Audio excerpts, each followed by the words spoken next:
আপনার নাম? আমার নাম মোহাম্মদ সাইদুল ইসলাম। আপনি কি করেন? আমি পড়াশোনা করি পড়াশোনা করেন কিসে? মাদ্রাসায়। মাদ্রাসায়? কোন বিভাগে? কিতাব বিভাগ। কিতাব বিভাগে। যাক, আলহামদুলিল্লাহ, আপনি মাদ্রাসায় পড়াশোনা করেন, শুনে খুশি হলাম, ভালো লাগলো। তা আপনি কি প্রস্তুত সূরা তেলাওয়াত করার জন্য? জি, ইনশাল্লাহ। আচ্ছা, ঠিক আছে, যে কোনো একটা সূরা আমাদেরকে তেলাওয়াত করে শুনুন, আমরা একটু শুনি। أعوذ بالله من الشيطان الرجيم. بسم الله الرحمن الرحيم. فاذكروني أذكركم واشكروا لي ولا تكفرون.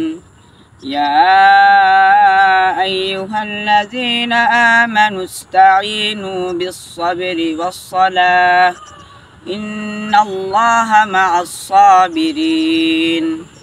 ولا تقولوا لمن يقتل في سبيل الله أموات بل أحياء ولكن لا تشعرون. ولنبلونكم بشيء من الخوف والجوع ونقص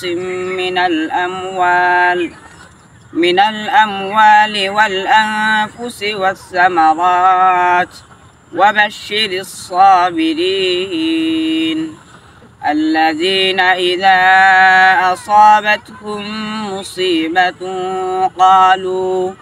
قالوا إنا لله وإنا إليه راجعون. صدق الله المولانا العظيم. السلام عليكم।